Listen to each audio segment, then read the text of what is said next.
video. Hello and welcome to part 1 of the warrior squirrel painting. I'm joined today with Daniel Lyne. Hello. And you can check out his work on Daniel Lyne 18 at wixsite.com / Lyne Studios. I'm sure once you look it up you'll be able to find it pretty easy, as I do. But he does some pretty cool work on there, so you can see his designs and his 3D modeling and yeah, some more illustration stuff. That's for sure. Yeah. He's been on a few other streams as well. One with Steve, and I think I've had you on your own as well on some of my YouTube videos. Yeah, a while back, yeah.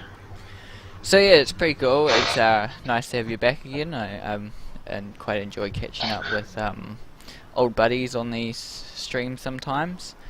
Yeah, it's been a while. Yep.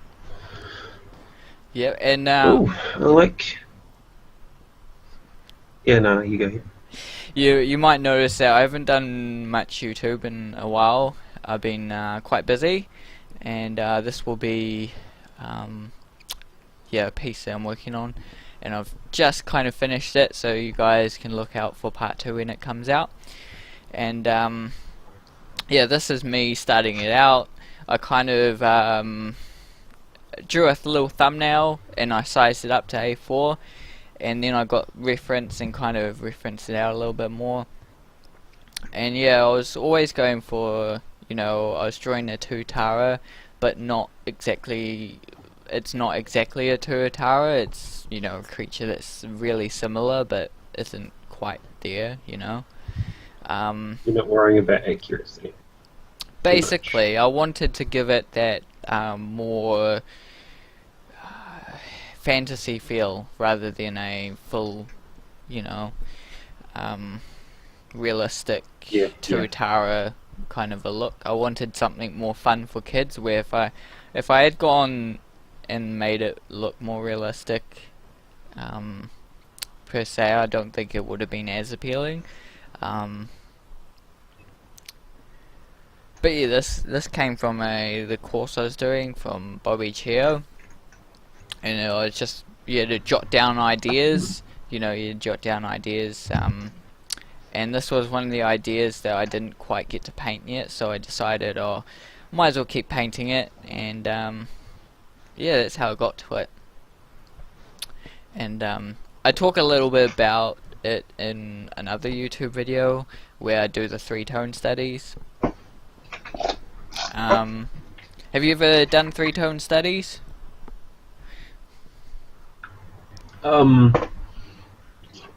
For me, I never really touched in a lot of that kind of stuff.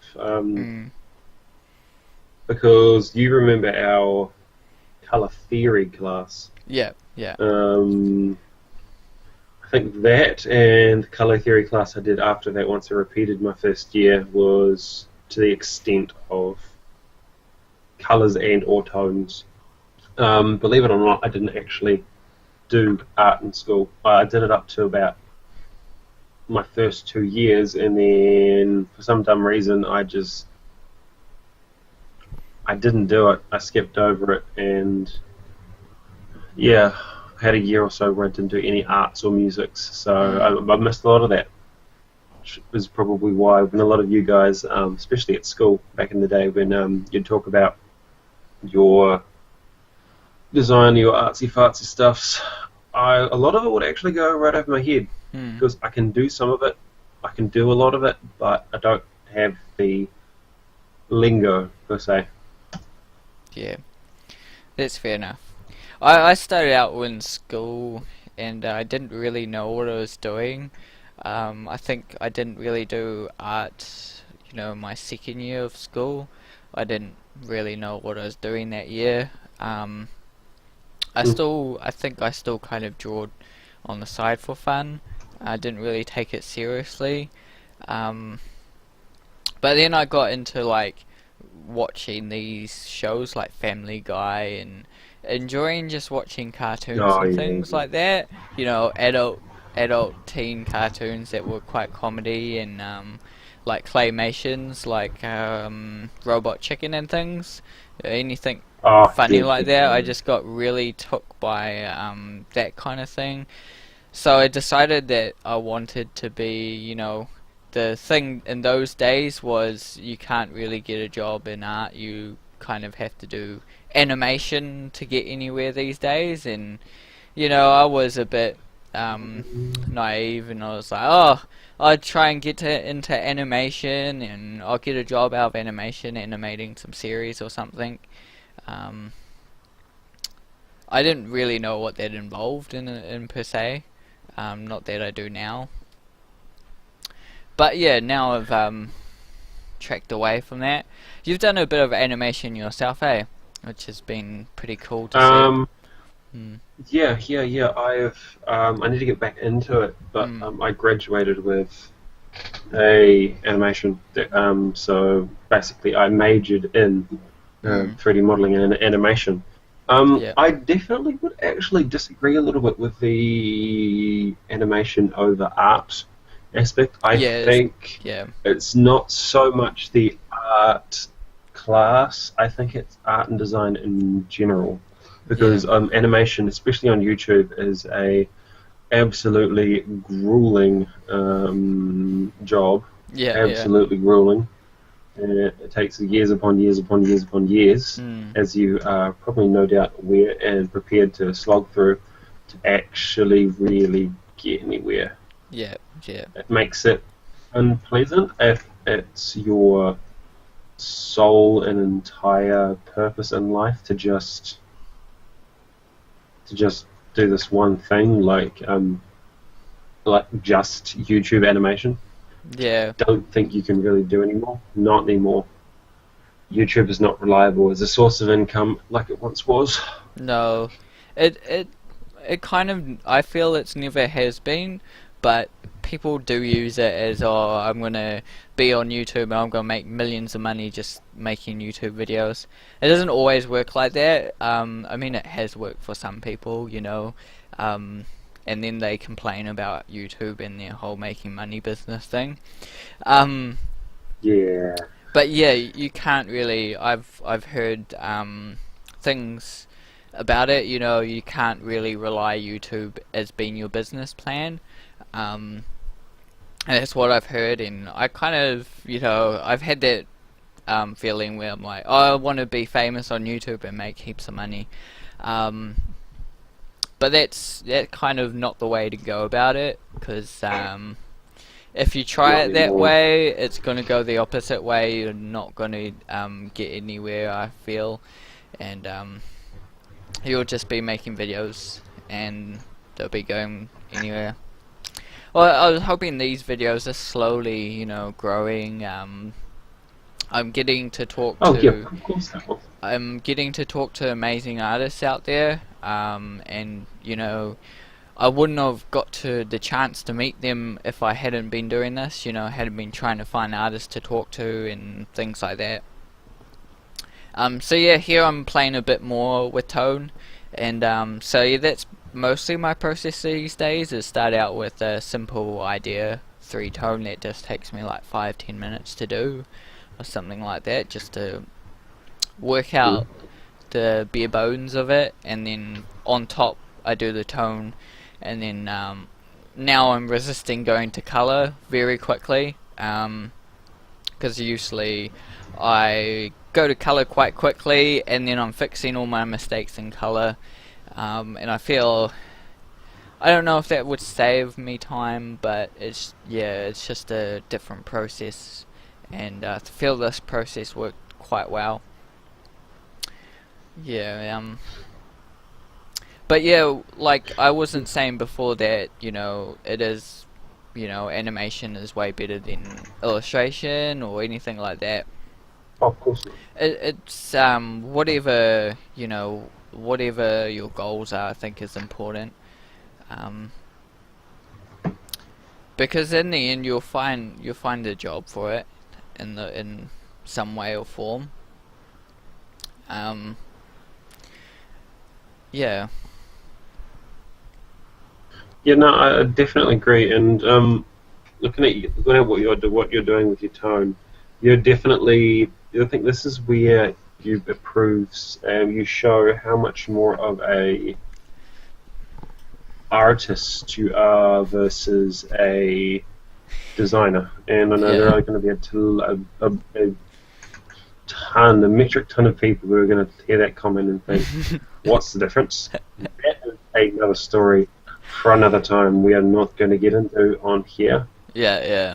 Um, but and whereas I would design the basic shapes. Mm. I would design the basic vector with me on Illustrator, Yeah. and I personally would then overlay the shadows as individual shapes. Mm. Yeah. Yeah. Well, it's just I do, I am thinking of design as such. Of course, I'm trained in more design. design than I Yeah, well, we both are. Yeah, yeah, we are designers. we're both bachelors in Yeah, designs, and you know, we both design stuff. Um, but yeah, now I'm trying to get we're both eligible bachelors. Just don't tell the girlfriends. yeah, that's the one. Um, but yeah, we design a lot, and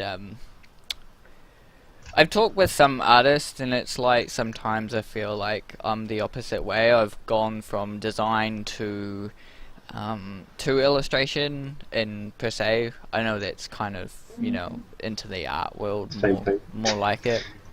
And they come from a different way. They've been creating art and creating beautiful images, and then they get into the design stage of things, and apply Yeah, design on top. I feel it's important because one thing is you want appeal with these illustrations or artwork like this one. I want the audience to kind of feel a happy feeling or an interesting feeling that they're either scared of the squirrel or they feel like they want to fight against the squirrel, against whoever they're going to up against, you know. Um, hmm. yeah, Do, I can see where you're going with there. hmm. Like the feel I'm getting from it, since I haven't seen it at all, is I'm still getting quite a general fantasy vibe. Yeah. Like if I was going to color that, I would go with myself. I would go with lots of greens and lots of dark greens Oh yeah. and dark browns. Hmm. Just as personally but yeah, I can see with what you're going with there, and I'm glad you're not sticking obsessively with realism of like anatomy and stuff, Yeah. because anatomically correct gets a little bit overrated sometimes with the obsessiveness Hmm. of being anatomically correct. Yeah, I know with some of these more imaginary pieces that I've been doing, I've had to kind of keep myself away from getting upset that it doesn't look as realistic as I can, um, Yeah, because in the end I'm pushing for appeal. I still want it to be, believable and everything, so I'm just trying to make it look as believable as I can, and um, you'll see me probably add a yeah, little of bit course. of texture. I don't think I get into too much detail in this part. I just get into like general layout of where my detail's going. As you can see, I also use um, some shapes and things to fix up um, any limbs and things like that I think are on the wrong angle, or if I want to question, is that actually believable? Is that possible? Is it possible for him to stretch his arm out that big, or yeah, Yeah. No, I think the arm's pretty much in a good position. yeah, Pretty much. But this is always the way you've done your art. Like, Though I do remember from the first times you started doing a lot of your artwork and stuff. Definitely didn't have this level of detail. Mm. I remember the first proper big serious one you did was, using the term serious loosely, with a lot of your art. Generally, it's not serious, but was it your T-Rex? Oh yeah, was it the scale dinosaur ones? Yeah, I Yeah. remember that. Yeah, Mm. that was one of I think one of the first times you really committed in class Mm. to doing that kind of art. I don't know, cause I did. Um, I don't What say was before that? I can't. committed, but you know, um, I think it was kind of a turning point per se, because Mm, you know, I was trying to be looking. I looked at heaps of children's drawings, and I was trying to appeal more to children than I was to mm, try and draw it exactly how I see it. You know, um, yeah, yeah. yeah.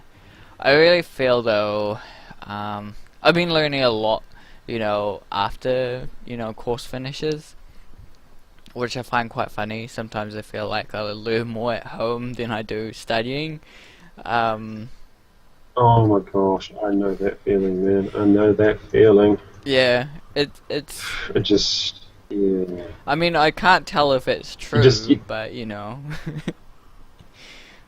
you look back at looking back at course. It's like I don't know. I just immediately feel like I didn't learn as much as I did. But then I think back on it. Other times, I am pretty damn. You get to the points when it's like, hang on, no, I did learn quite a lot because Mm, you learn after like 3 or 4 years of that. It was easy to forget. It's easy after studying for a long time. It's easy to forget that the stuff you know now you didn't know before, yeah. and that was one of the big. So I think the hitting points for me was that realizing, what, hang on, what am I talking about? I didn't know how to do this. It's hard to remember what I did, everything you learned. Like I find it hard to remember everything I learned from the classes because I'm pretty sure I learnt more than I realised I did Mm. because now it's just ingrained. Like on the topic, I went and saw that Black Panther movie Oh yeah, awesome. yesterday Yeah. with one of our old with Stephen, which is an old Oh mate of yeah, ours from Steve. our and then Daniel Hoskin, who was from the year below you, the year I dropped into, Yeah, and a yeah, bunch of others, and Michelle, yeah, another one yeah. from our classes. Awesome. And it was good. It was a wonderful movie. I Mm. would advise everyone who enjoys Marvel movies to see it. The only criticism I have, unfortunately, aside from plot issues I have issues with, but with design-wise, proper design critique, I found sadly that some of the 3D work was lacking. Oh yeah, It yeah. was really sad to see that too. Mm. From a big company like Marvel Studios, Mm. lacking Yeah. in 3D. Like there were these big scenes where they were towering, that big waterfall that had the water removed, and they had these steps, and there were all these people sitting around, standing around, and dancing. It was for some kind of it was a special moment. Not saying too much. It's early in the movie, but still. And you see all these people dancing and playing, and well, they don't look bad. It's just the way that they move, the way that they are modelled. I felt like they looked cheap. Like they took the Mm. easy route out instead of making a big set with lots of people to make it look more realistic. They Yeah. chose the easy way out, and they thought it would look better with 3D modeled people. And Mm. as you or I would probably know, and probably more my modeling buddies would know as well, is when you're 3D modeling a person, there are severe risks that it will look bad Yeah. because of course with 3D modeling, you can't do a lot of the tones like you're doing right now, which helps with the realism, with the naturalness of it. Not realism, yeah, but naturalness. Yeah. And with a 3D model, lighting is never the same as in reality. Yeah. Whereas Yeah. with illustration, uh, if you worked on the same piece for hours and hours on end, or days on end, you can get it to look realistic. And Yeah. I found there were just modeling issues like that just brought the movie down a little bit, Yeah. and down to a level lower than I was hoping. So I'm still a little bit bummed on that. The movie's great. It's a great movie. It's just not as good as I would have liked for one of the finale movies. Yeah. Well, yeah, sometimes, telling a story, you want to tell it in the best way possible. Yeah. There are, little critiques for every movie out there. There's got to be something that might stand out to some people. That probably normal people won't notice it, but some people, there might be something wrong with the model, something's wrong with the texture or the way it's listened. Music and But let's not get onto music. I had a few criticisms of the music in that movie as well. None of it was bad. None of it was bad whatsoever. I felt they chose poorly with some of the music. That's all. Yeah. But of course, that's not necessarily your area. No. You never really. I'm pretty sure you didn't touch on 3D at all, did you? I wasn't interested in 3D. I've played around with Blender, and I did help people in 3D and kind of put my 2 cents in, because I did kind of understand 3D, but I just didn't do it myself per se. Oh, fair enough. Fair enough. I did really get into it when I wanted to become, an animator. 3D animation. I thought 3D animation was the thing, back then. It was the only. Animation's hard. Yeah, it's the only way to get a living. That's the way I thought back then, but now it's all changed, and I know, I know there's so much more than that now. I know, there's not just concept art these days. There's everything, and there's still someone there to draw up the models before it even goes into 3D, to come up with the ideas and the compositions and how they're going to tell the story, and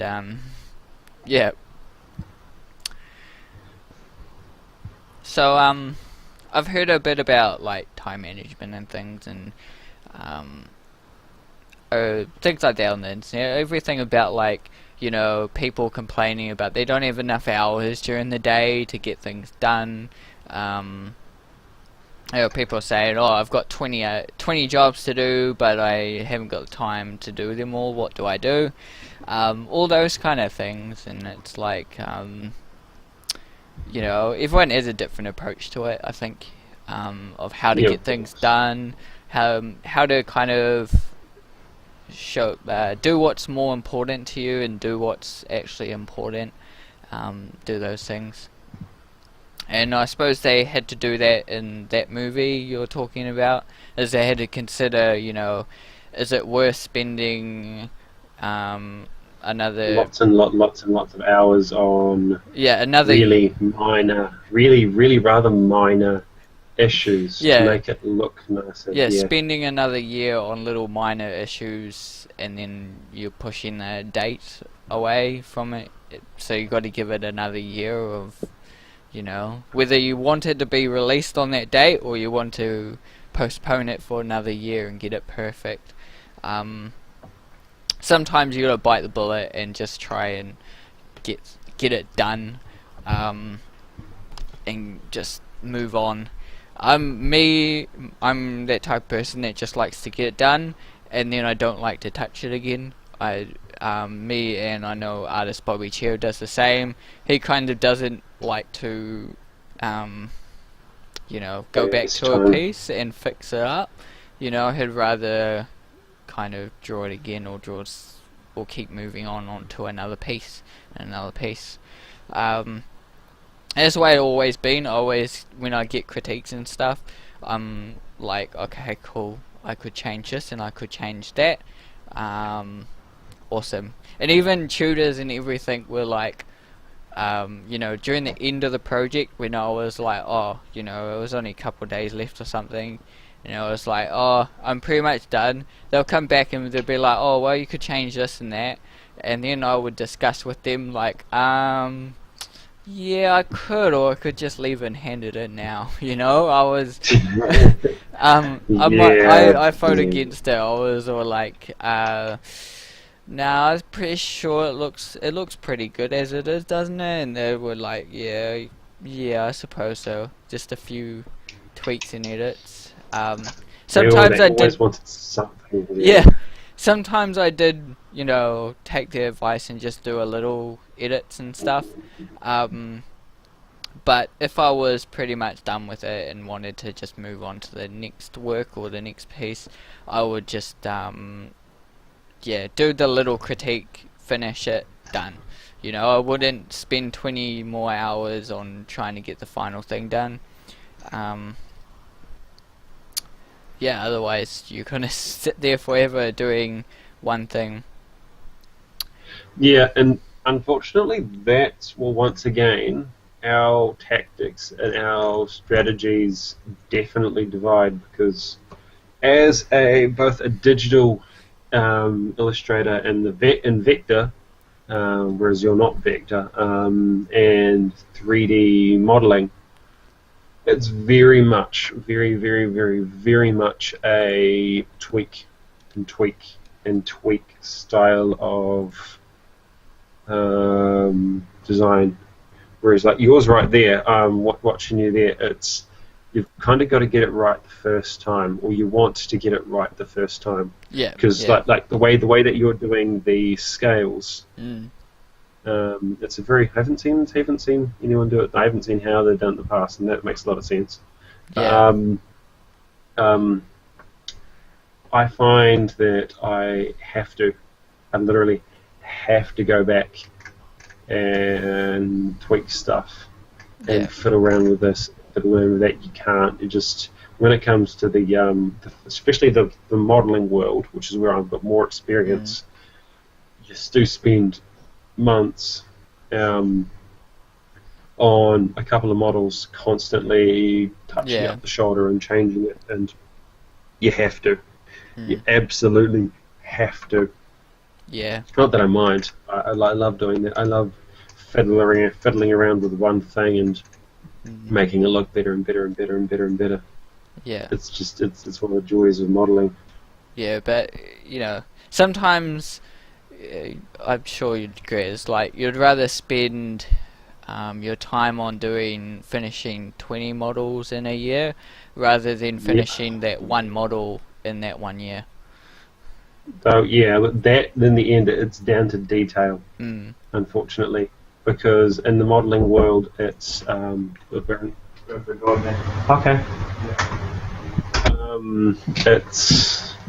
It's different in the sense that an artist works on, well, generally one designer works on one piece. When it comes to design, it's a little bit different. Maybe often it might be maybe two, but it's usually a very, very minuscule and miniature team that does one piece. Yeah. And it's all about passion, and whereas with modeling, sadly, it's all about a huge team. You can't do a entire animation, as I found out, by yourself. It's just not physically possible. Well, it's the same as doing concept art, or a book sometimes. There'll be someone doing the background and then someone doing the characters, and it's different from this work because you're the only one working on it, so you've got to put in the time and effort to do it. And sometimes I feel like, oh, I wish there was someone else that could help me by doing a little bit of detail while I'm away and just fixing up you know. But yeah. Yeah, no, I get you. I get you. I feel though doing it on your own,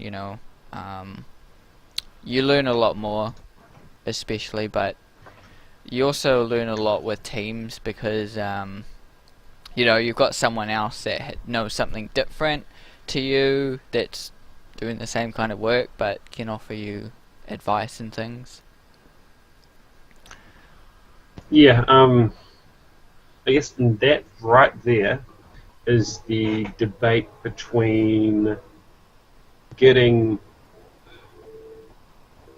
as we call it here in countries like over here, we'll know what I mean when I mean tertiary education. Yeah, tertiary If you're not, education, if yeah. you're not from New Zealand, I don't know what other countries. Sorry, it's really loud on my end. Sorry about that. I don't know what other countries call it, but Yeah, it's not like what we did was not university. We yeah, did a polytech. yeah, Polytech. I don't. And Well, it's considered a university. Um, well, it's a technical college. yeah, but it's somewhat of a university. It's at the level of Same university. area. Um, but yeah, it was less specialized because our course.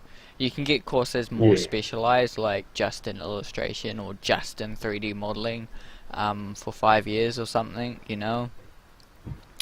Um, but some advice that I've looked into is like being a jack of all trades versus, having one specific field that you're into. And Yeah. I mean, there's nothing wrong with both. And usually courses these days, they try and build up, jack of all trades, because that way they can get a job in any of those trades. If they know everything from 3D modeling to illustration to graphic design, then there's more opportunities out there. But the thing is, you won't be that great in any of those fields. Yeah. Well, that's like that in any aspect of when you choose, like, if you want to, it's never advised to be one person making a whole book, an entire book, Mhm. doing it all yourself. It's I'm sure you know. It's It would be what, like, in the same thing with an animation. yeah, Because with a an book, animation, you really should have a typographer, like yeah, illustrator, at the very least, someone who's got experience in specifically bookbinding. Animation, you need the modeler, yeah, then the you need modeling, the actual 3D, animator themselves, an and then actor, someone who's a voice actor, voice yeah, voice actor, and someone who maybe also someone yeah, else individually to edit, but that's not necessary. But just as long as you get someone to model, animate, and voice act, yeah, to animators listening to this, don't do the animations yourself. yeah, Don't voice it yourself. Please, yeah. It is. no, It's a please. hard thing to do on your Just, own. just, There are just, some people that just do it, don't. but No, then I would advise against it. I heard David do it, and it didn't work. He tried, and if you're not experienced in knowing what tones and vocal things, I'm not a voice actor, to do, you can't give the same level of skill. yeah, you've got to. I think you can do like smaller chunks if you're doing it on your own. Like, If you have to, like, yeah, if you have, this is all of this is me saying if it's able. Yeah. If you have to voice it yourself, do it yourself. If you want to, like do it. maybe not make a feature film on your own, but short little, short little, 20-second videos or something. It's possible. You can do it. And the only thing about doing it on your own is consistency. It's a struggle because you're your own boss, and you've got other things to do. You can't kind of give it to someone else while you've got the time off to do it. You know, you've got your own. You're your own person. Yes. You can't have anyone else step up for you. You have to, you have to put in all the effort all the time. You still got bills to pay. You still, got a life to enjoy. So it just becomes really tough, and it's been a struggle the last few months for me. I haven't had that much time to paint or illustrate. But yeah, I still try and find as many times as I can to do it. I feel though, Which is always good. for this, I'm many things in this too. I'm the concept artist here. I'm telling the story here and everything. I'm painting the backgrounds. So there's so many different things that is going into just working on this piece. Yeah, and if you work on your own, you kind of have to step up with things. Like, I was writing my own book, and with that book I was writing, I had to become a writer. I had to go back and forth trying to write the book. That took me like a month to write the book or something, And then I had to illustrate the book, and then I had to, design the layout and stitch the book up and find out how I was going to print it. So there was so many jobs that I was doing just for me. Yeah, and Yeah. yeah, and I'm sure with your animation you had the same kind of thing.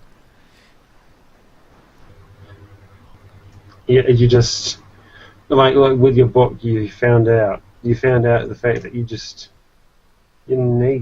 absolutely need that. If you want to do something quite big, quite demanding, you need a team. It's not about specific people. In the end, it's just when you're making and designing stuff, team is probably the most important word you could come across. Yeah, collaboration For or many, something, many reasons. Yeah. Well, it's harder to make it just on your own. Um, Not possible. yeah, it's not impossible to make it on your own. I just feel it's a bit more harder. Um, with teams it becomes a bit more because you've got a few people that are kind of per se like sharing my art. There'll be a few people sharing the kind of works that we do, and there'll be a few people, so you already have a little bit of an audience already. Where it's in my own, for my own, I've only got kind of my friends and the people that I kind of meet and bump into that I can share my art with, or I'll share my works. One day I'd like to see how it would be like in a studio working with a team. Which would be fun. That would be a lot of fun. Yeah. Yeah, I really enjoy when we were in bachelors working in teams and things. That was interesting, and we'd always bounce off ideas. Yeah. No, I remember that as well. It was though at the same time we were still kind of learning, so it was still a little bit different. But yeah, Yeah, I feel like it'll be different if you're employed into a team. Because if you're employed, if you're willingly going into a team for work, it's not the same.